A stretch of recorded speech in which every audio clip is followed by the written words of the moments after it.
Good morning, good afternoon, good evening. It's December already. Can you believe it? Like the year is like wore by. All those things you said you were gonna do at the beginning of last year. How many of them did you really get done? Good That's the question. question. That's the question, right? Do we write them down and do we check them off if we did them? Or do we just say, I'm charged up for 2025 and I'm going to and then you go back to those bad habits, or you break those bad habits and change it. Man, we're talking about the purpose beyond self today. Jay Jackson, how are you today, man? Let me just check on you. I'm doing very, very well. I'm updating my to-do list to put all the 2025 stuff into 2026 that I didn't get done. So absolutely. So, if you say you're going to try something, take that out of your vocabulary, because one good friend of mine said trying isn't doing. So just do it. Yeah. I guess Nike made a big slogan with that, huh? Yeah. We have a very special guest joining us. If you've never tuned into the Chicken Box before, it is powered by the 133-year-old Afro-American. Used to be a newspaper. We are now a media company. We transformed just like the typewriter went out the door, just like whiteout went out the door. I guess the paper is still there to a few subscribers, but the digital world is upon us, people. And if you don't get on board, you're going to get left, and you'll be like an old newspaper in the back of somebody's car. Or if you're in Baltimore, you'll be on the table and they'll be eating crabs on you. Anyway, I can't wait to get to today's conversation. The purpose beyond yourself. Man, I always say don't be selfish. So I hope that fits in right there. Jay, who do we have joining us on the box today? Okay. Today we have Itse Ayonmike, who otherwise is known as Dynamic Itse, is the originator of the Warriologic Universe. This system is a powerful framework for disciplined self-mastery rooted in the core principles of identity, resilience, and purpose. His life's journey, spanning 3 continents, Nigeria, the United Kingdom, and the United States, has forged a global perspective and an unwavering commitment to community elevation. A former British kickboxing champion, Itse's extensive martial arts background is the foundation for his philosophy of strength and clarity. He holds a university degree in events and experience design from the University of Kent. As an author, his multiple works focus on personal transformation and cultivation of disciplined living. Itse is the co-founder of the Dynamic Itse and Master Wong Prodigy Project in the United Kingdom, where he actively mentors young martial artists and anti-bullying ambassadors. Further demonstrating his commitment to social impact, he established the Green Hope Trust in Nigeria, a grassroots movement dedicated to supporting underserved families and youth.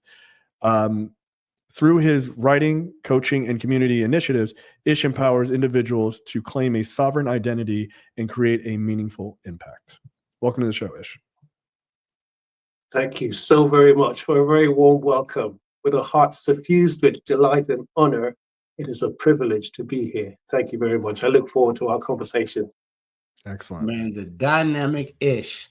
You used to have that dynamic duo back then when Batman and Robin used to be on TV. But I know Itse. I got some friends that are Itse. You probably have a long name that all of us mess up, so you probably made it Itse. But the dynamic part of it, where did that come from, Itse?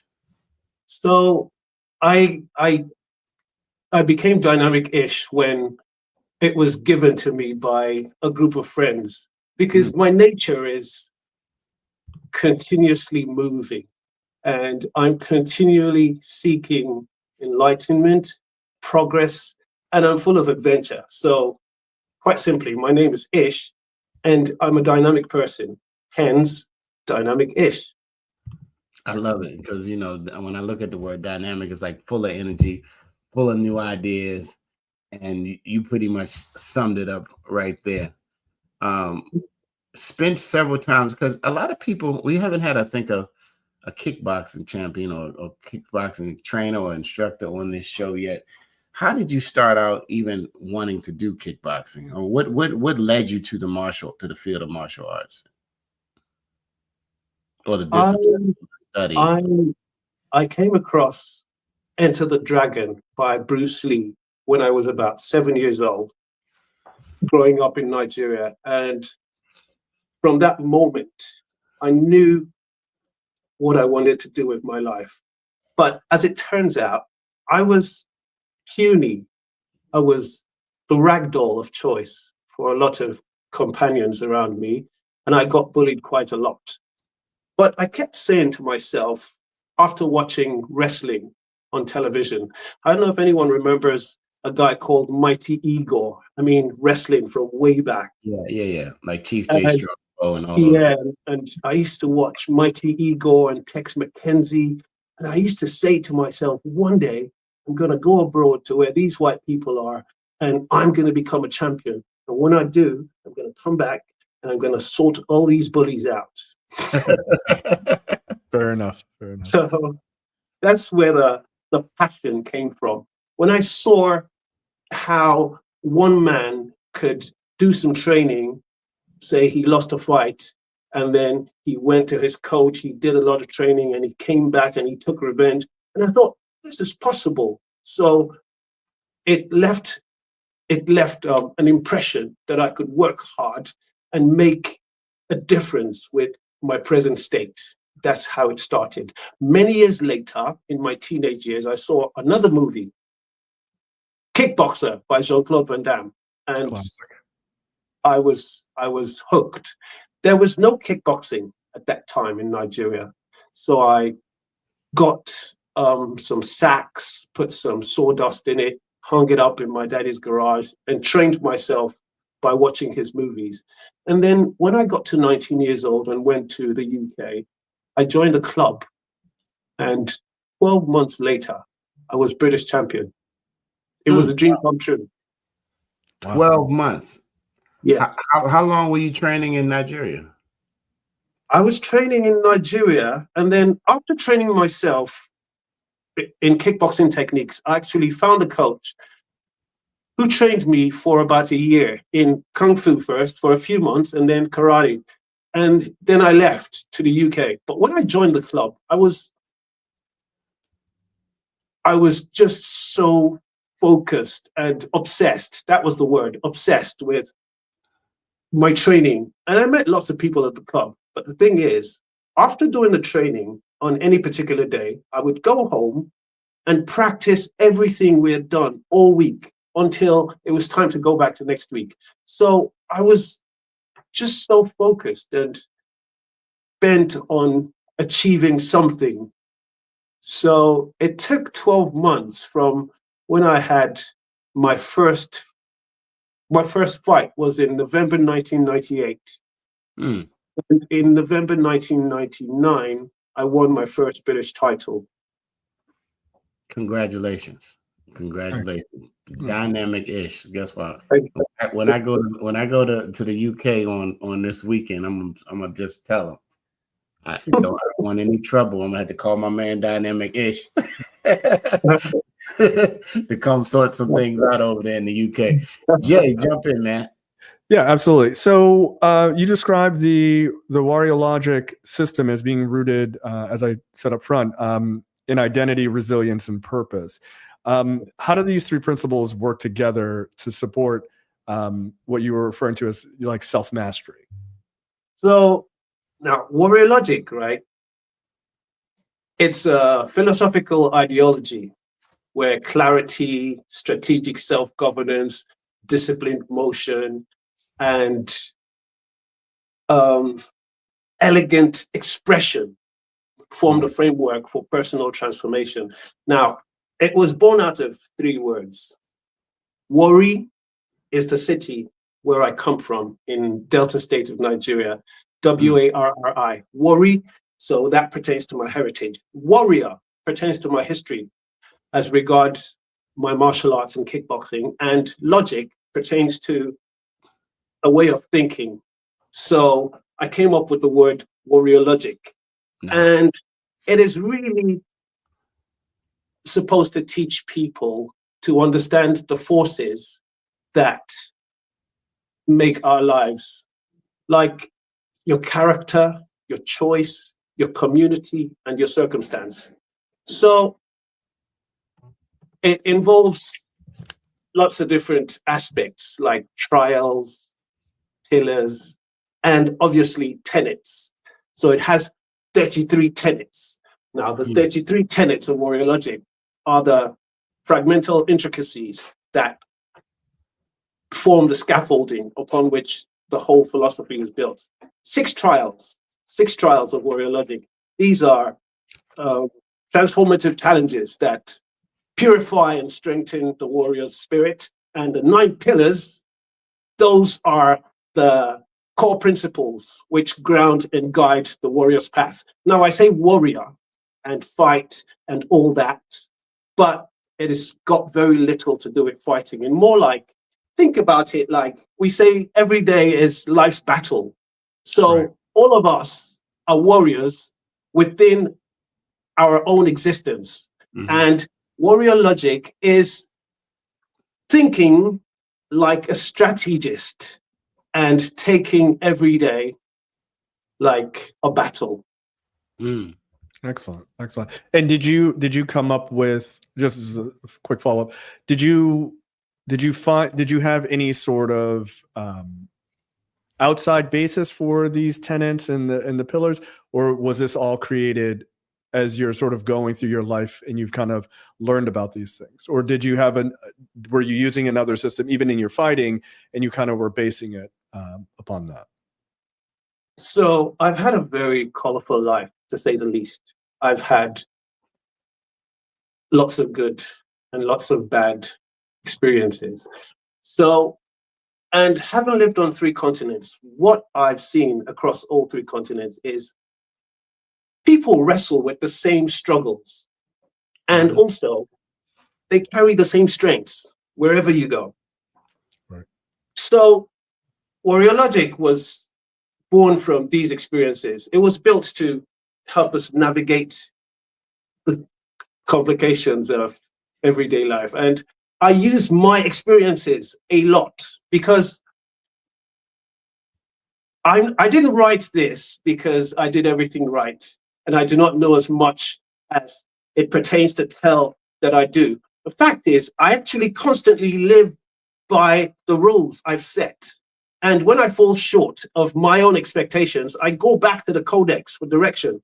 So I didn't write this because I know everything and I'm just so perfect. I wrote it because I've made so many mistakes, and I use it as well as I intend for anyone else to use it. Now, the codex, it exists because of trial number 6 of all 6 trials. And this is the trial of return. This is where your growth becomes service, uplifting others through what you've learned. So if someone's able to learn from my mistakes, and then they don't have to make it for themselves, that's what I hope. Right. No, that makes total sense. What do they say? Be the shoulders that other people stand on. That sort of idea, right? That is correct. Yeah. If you just tuned in, you guys, this is the Chicken Box, powered by the Afro News. That's right, the oldest Black family-owned media company in the world, until refuted, 133 years old. And we appreciate the fact that we're able to have conversations with dynamic people like Ish all around the world, and to garner some other experiences. Especially, I love the 3-continent connection, Ish, because it gives you a different perspective. If sometimes, guys, if you haven't traveled abroad, it might be good to go get your passport and see how the other part of the world lives, but you'll find the common thread of people. It's going to be pretty much the same. You're going to have some nice ones, some ugly ones, you're going to encounter some of the same people, but some of the cultures will be, very refreshing as you get in and outside of the place that you are, because we have people listening from all over the world. And we thank you for your support here at the Afro. Go to afro.com. Check us out. We have beautiful news about the beautiful people of color all around the world on a daily basis, up to the hour news. And man, we are owned 100% by African Americans. So nobody can change our voice. Nobody can tell us what we can broadcast or who we can talk to. And it's all because of you. We have new reporters at HBCUs. We're doing a program right now, 133 for $133,000 to get some students from HBCUs to have an experience in journalism and media. So please go to afro.com. Whether it's $3, it's $13, it's $133. Or if you're the billionaire out there and it's $133 million, donate, because it's all about supporting our culture and giving a voice for the voiceless. Now back to the I can't even pronounce Warriologic Codex. Okay, now if somebody just watching and you broke down, I love how you took where you from, the warrior inside and outside, and the logic. What is code like? If somebody never heard Codex, what would they think when they what is Codex? Break it down. So when I wrote this initially, so what it is, that's what the philosophy is. I explained what the philosophy is. Now the piece of work, the Warriologic Codex, that is, it's not just I call it a blade, not just a book. It's more than a book. I call it a blade. It's kind of like to it. You said you go back to it, like when you yes. when you're off of your game, you go back. Yes, let me explain. So it has, first of all, so the full name is the Warriologic Codex, and the subtitle is subheading 33 Tenets of Limitless Power, Surgical Purpose, and Poetic Precision. So it's more like a mythic code of conduct for the modern sovereign. And I say it's a blade, and that's not just a metaphorical definition. It's actually a functional explanation of what the vessel is, because a codex, unlike a mere book, is a vessel of information, transformation, and knowledge. So it is, the work is a non-fictional body of work that fuses warrior ethos, personal stories, autobiographical transformation, and it also fuses numerological structure into a ritualized system of self-mastery. That's exactly what it is. Now, the triad of mastery, that's limitless power, surgical purpose, poetic precision. So limitless power has nothing to do with your muscles here. We're talking about the unbound potential within, harnessed for growth. Or if you're a Star Wars fan, like Master Yoda might say, within limitless power lies, harness it for growth. One must. Now, surgical purpose is focused intention that guides every action with clarity and precision. And poetic precision is the performance of difficult activities with ease, panache, and a bit of flair. Kind of like Muhammad Ali dancing around and having the fight of his life with insurmountable odds with someone like Judge Foreman, but still making it look beautiful. That's poetic. That's poetic precision. And then the 6 trials of Warriologic, right? It's very numerological, like I said. 6 trials. The first one is reflection. Confront your past to extract truth and eliminate illusion. And then we have as well resistance, and then rebellion, restraint, ritual, and return. And then we have 9 pillars. The 9 pillars are things like spiritual grounding, temporal awareness. I'll just mention a few. And then it has 33 tenets. Now, these 33 tenets, it's like, I'm not going to belittle the holy book, but you can imagine like the 10 Commandments, rules on how to live. But these are 33 tenets. Now, I haven't invented anything. Right. I've just repurposed them.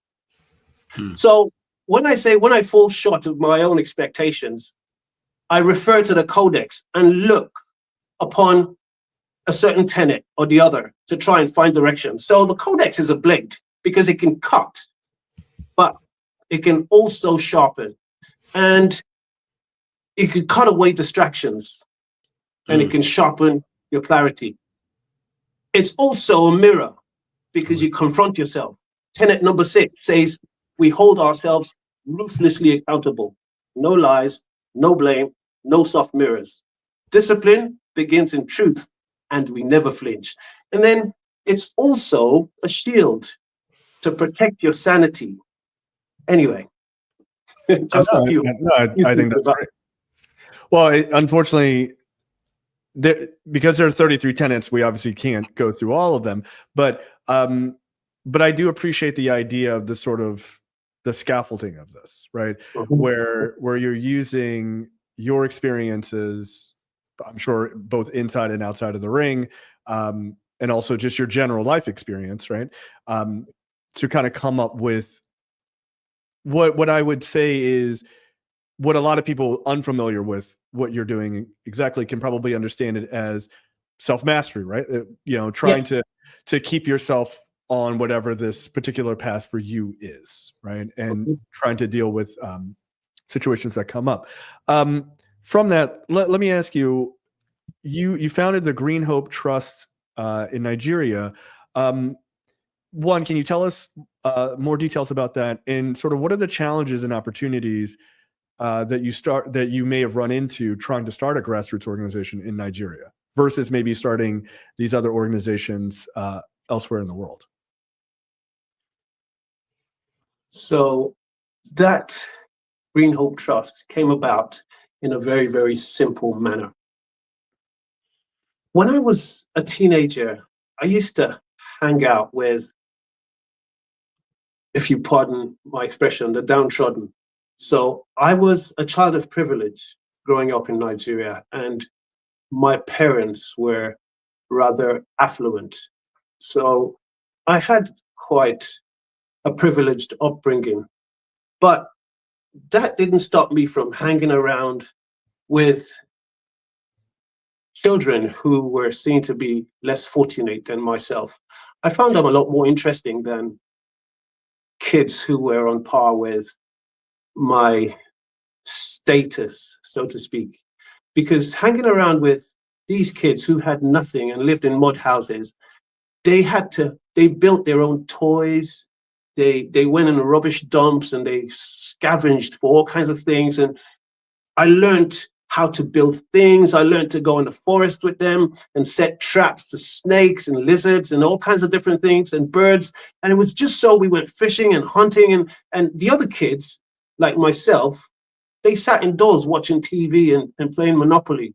And I found that really boring. So many years later, after becoming British champion, I went back to Nigeria, and it started out pretty easily. I first of all went on my social media and said to my audience to give me old clothes, old shoes, books, whatever, anything. And I just got inundated with lots of goodies, which I put on a cargo flight and sent ahead of me to Nigeria. So I went back to this impoverished neighborhood that I used to hang out as a child, and I dished out the things there. I was overwhelmed with the kind of reception I got. And by now I was giving things to the children of the people I used to hang out with. I was blown away by, things like over here, people just use a pair of shoes or a book and they just throw it away. Those things are brand new when you come to, they look like brand new when you take them to impoverished neighborhoods in certain parts of the world. And I was just shocked. Like, I couldn't believe that they just looked at them like gold. I was like, people around here don't even know how privileged they are. These are things that people throw away. So that's how it started. So I went ahead and I enjoyed the effect it had on the people. So I decided to get registered as an organization. And since then, I have been back on this mission about 8 different occasions.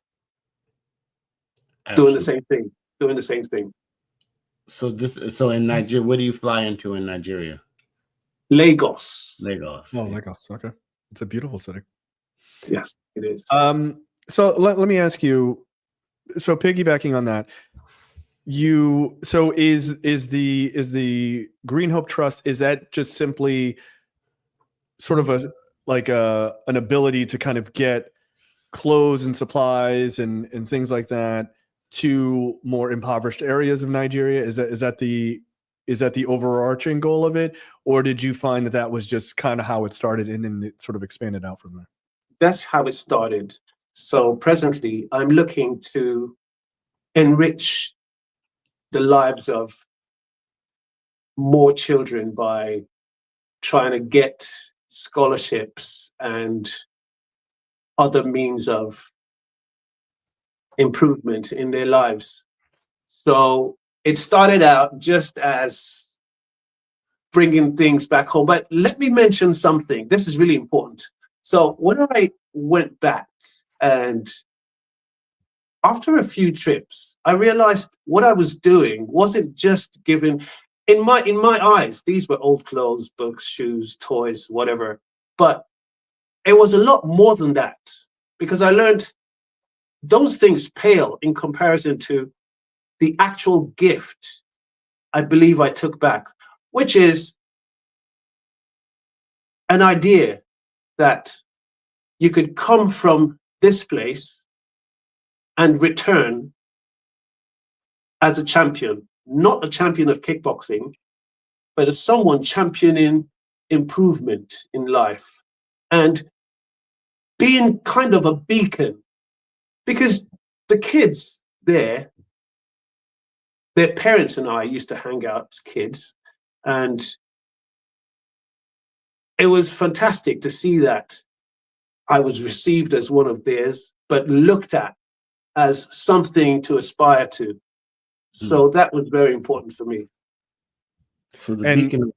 Okay, go ahead, Jay. No, I was just going to simply say, I was wondering how they received you, but you mentioned that. Go ahead. No, I was saying, so let's get to the kids. I saw something about the anti-bullying. I know you're becoming a beacon. How, if somebody's watching this now and they said, I would love for my child to get involved and connect with you, how does that happen?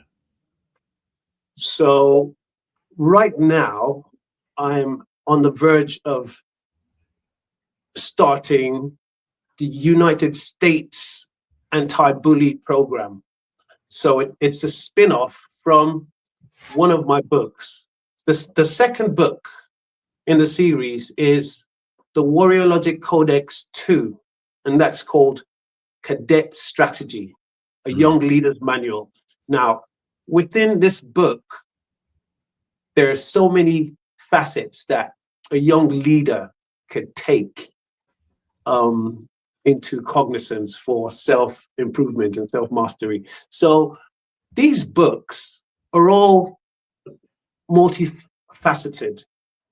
The books have apps that go with them, and they also have programs that are developed from them.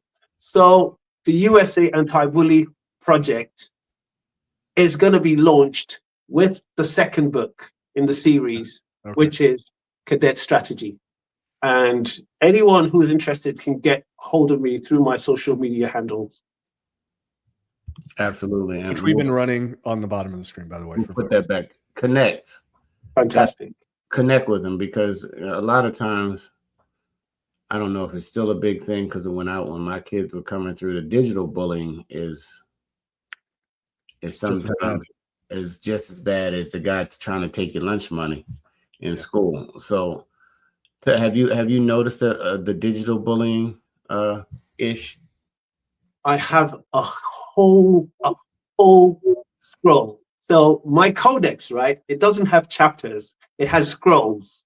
So I have a whole scroll from top to bottom that deals with cyberbullying and that deals with child safety online when it comes to sex exploitation and stuff like that.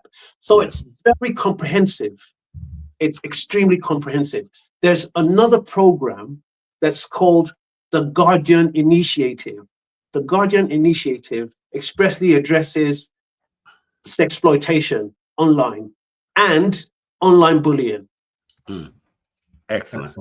Yeah, no, that's great. I mean, I think people may, older generations may think that online bullying isn't as serious because it's on the internet. Like, how real is it? It's extremely real, and it's relentless for some kids.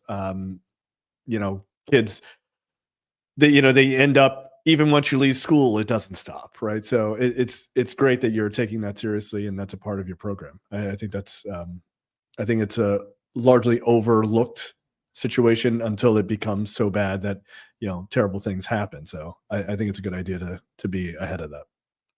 Thank you. It's very sad to say that a lot of very serious negative consequences have arisen from online bullying, and I have seen it firsthand. Absolutely. Even up to the ultimate sacrifice for a young person. So it's a very real threat. Not everyone has the temerity of mind to deal with abuse, even just being verbal or online. So it's a serious issue. Yes, you're quite right. Yeah, because that energy transfers outside of the digital space, and if in fact those people are in the same proximity, it can turn into, like you said, something unfortunate that could have probably been avoided, but it was people get behind these digital spaces and think that they can say anything to anybody now because it's so much access, in DMs and messaging and posts, and that it becomes quite a distraction, even for adults as well. And sometimes, like when a person is getting dragged digitally, they say the internet is undefeated. Like the internet is the champion out there. What have you found that through your work to defeat the champion when the internet gets after you? The internet is right now is just as real as standing and talking in front of another person. Words are powerful, be it written down, spoken, or a video, or on the phone. Words are very powerful. It's like casting a spell, needless to say. That's why the making up of words is called spelling. So when someone says a thing, there's a very thin line between breaking someone and making someone. I've experienced it a lot in my life. And not everyone has the strength of mind to turn negativity into something good. But I've done that a lot of times. So I always advocate that people do not live within their feelings. Instead, very true. Think above it. Now, I'll give you a very simple example. If I'm walking down the road and someone says to me, "Oi, John," I'm not going to turn around and I'm not going to acknowledge it. I probably don't even realize they're talking to me. So he's made a mistake and he's called me John and I don't turn around. I say to people the same thing. If someone says to you, "Oi, you're an idiot," and starts to say something nasty to you, and you totally ignore it and walk ahead, in a lot of cases, it's defeated. Because if I turn around to you and say, why would you say that to me? Why are you calling me that? I've accepted it. So if I give you a gift and you refuse the gift, who does the gift belong to? It's left with me. If you throw me an insult and I do not acknowledge it, I've left it with you. But you see, our ego doesn't let us do that a lot of times. But what's it worth? And what are you going to gain? Yeah, that's a good question. Yeah, it's easier said than done, right? Because we're all human beings. But I think that's a very good philosophy, is to just kind of move past it. Yeah, I agree. I try to teach my daughter that. It's not easy though. No, not easy at all. It takes a lot of practice. So I learned this, and I've nowhere near got it perfect yet. I'm still working at it. So I tell my students in martial arts, if you fight and win, you're going to prison. If you fight and lose, you're going to the hospital. So in any case, martial arts is for physical prowess, enjoyment, fun, and in the ultimate case, self-defense, not self-attack, self-defense. So someone says to you, "Oi, what are you looking at?" Simply, you. Now the fight's on.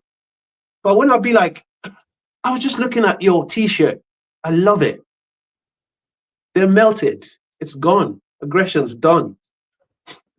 Yeah, I've heard that before. You know, a soft answer calms down the storm in It does, doesn't it? the good book of the Bible. I mean, your pure example just now was clear, right? So the guy who wanted to fight, hey, I do have a nice shirt on. You know, that's so their whole demeanor has now changed, and so you disarmed them with your words instead of igniting them, pretty much, I guess, with anger. You know, at the same time. I love it. I love it. So, are you giving any online seminars or any online classes that people can jump into? So the Warriologic Vanguard is, I would say, is a community that's coming together, and it's going to be online shortly.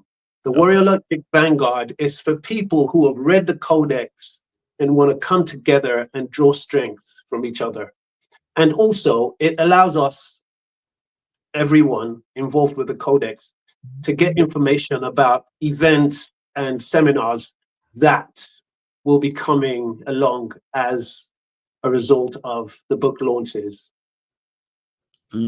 Okay. So we got to follow you on social media to keep up. Yeah. You know, it's coming time. Guys, if you just tuned in, we're talking to the dynamic Ish from Nigeria by way of the UK, now in the wonderful best city in the world, Baltimore. Are you having classes in Baltimore? No, I'm not teaching. I'm not teaching one-to-one classes at the moment. So what I'm doing is trying to teach globally through my writing now. I love it. I love it. I love it, man. You're a dynamic personality of positivity, and I mean we're glad to be in your presence and just the things that you bring. For the mindset, the people don't really know how strong their mindset and their mental can be trained to be, to really achieve just about anything. You say you were bullied, you weren't the biggest kid, you made up your mind, you trained off of a video, I mean off of a movie. I loved Into the Dragon, by the way. It was one of my favorites. I used to watch it, and I thought I could do the 1-inch punch and everything else. Kids, we imitate all of those movies. If you grew up in that era, as soon as you saw him, you would try and karate on your friend, and he was like, "Hey, you guys were just fighting." But what you've changed it into is really a new way and a different way to approach life, which I think is dynamic. So, this is the Afro, guys. This is the Chicken Box. Happy December. You have a couple more days to the new year, but you know what? Your new year could start today. Do you ever think about that? Just because they told us New Year's was in January, your new year can be whenever. I know that. Is that in the code? It might there be. is a tenet. Sorry. There is a tenet for everything. There's a reason they're 33. So tenet number 32 says, we act decisively without delay. Hesitation kills. Readiness is not enough. We must move.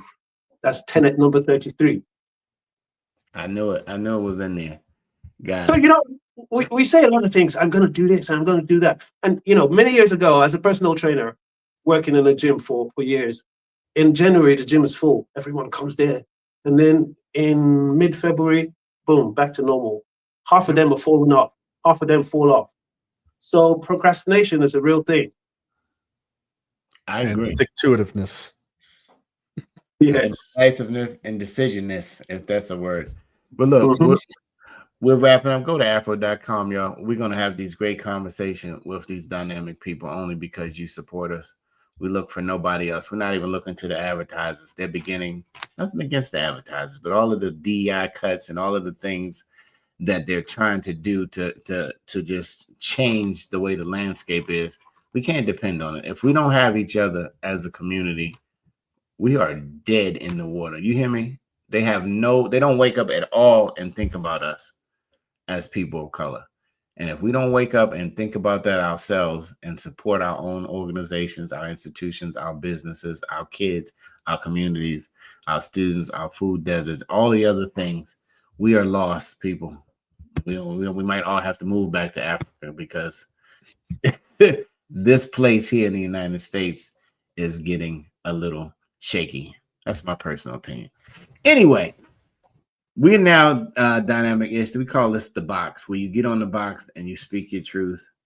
And I guess I was just semi on the box on my chicken box and speaking my truth. But I thank you for taking the time to take your life experiences and your training and your championship mentality as congratulations again as one of UK's youngest kickbox champions, I guess, right? That's probably a true fact at 20. It was, yes, it was quite an adventure. Yeah, at that age.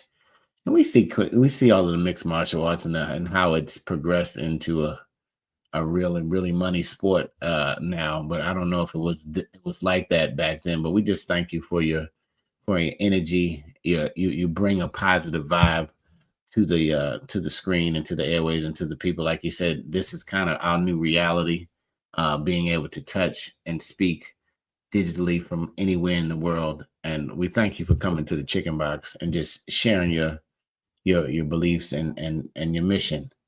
And we look forward to whatever you have coming up in the future. So that I'm off the box, guys. Jay Jackson, we'll save you, Dynamic. I want to say Dynamic. I feel like I'm gonna do a jumping jack just when I hear Dynamic, baby. Thank Jay you so much. Jackson. It's an absolute privilege. I'm honored. We're Absolutely. gonna dynamic-ish. We're gonna save you to be on the box at the end, so you will close out.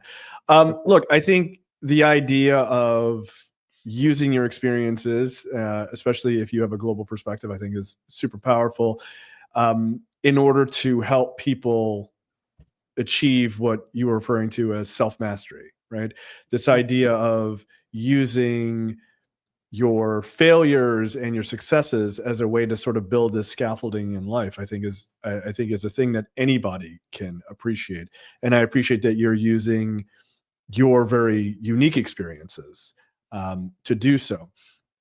I think taking what you've accomplished and what you've learned in these other arenas, and then sort of going back to your roots and helping out people in Nigeria, and also having this sort of, I know your nickname is Dynamic-ish, but this idea of your life is kind of this push and pull, right? You said you were a child of privilege, but you were hanging out with kids who had lesser means, and you learned from them. You weren't just going in and saying, hey, let me teach you what the world is like. You were learning from them, and then to be able to leave and then come back and maybe help their children or the next generations of kids who don't have as much, and be able to bring what you have to them. So you learn as much as you brought back. And I think that's a life lesson that anybody should be able to take away in a positive way. So I appreciate that, and that you learn that sort of in real time. Look, I think your codex, I think is very admirable. I think it's very cool. And if people can find any sort of ways to get into this sort of positivity mindset, whether it's through martial arts or not, but using this sort of scaffolding system, I think that's beneficial to everybody. I think anyone could benefit from that. So I appreciate your time. That was really great. So it is now your turn to be on the box. It has been an absolute privilege to speak to you, and I am totally honored to share my thoughts and tell you about my work. And I'm going to close out with two of my tenets. So one of them, tenet number 8, says, we lead, we lift, we serve. Our strength uplifts, never oppresses. So whatever journey we're on, if it doesn't serve someone else after we've gotten somewhere, it is wasted, it is selfish, and it is without any consideration for the universe, which has given us so much already. And then tenet number 33, which is the last tenet, says, we live as if death is near.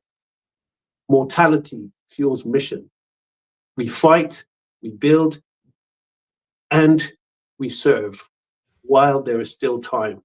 So every day in my life is a gift. That's why we call it the present. Make use of today. That's all we have. And reach out and help anyone you can, whenever you can. Thank you very much. Excellent. Thank you. Fight, we serve, and what was the last one? We fight, we build, we serve. Build. All right. While there is still time. We fight, build, and serve, y'all. Man, thanks everybody for tuning in. Remember, I always say call a senior. They would love to hear from you. The seniors are the biggest population, or one of them, because they were all baby boomers.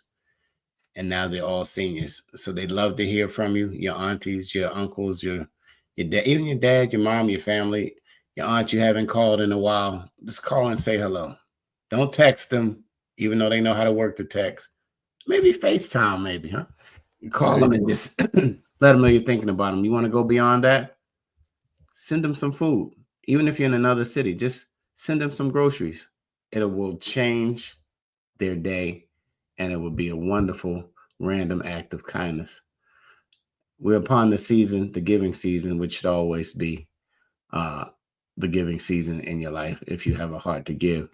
But definitely it is amplified during this time. So remember, go to afro.com.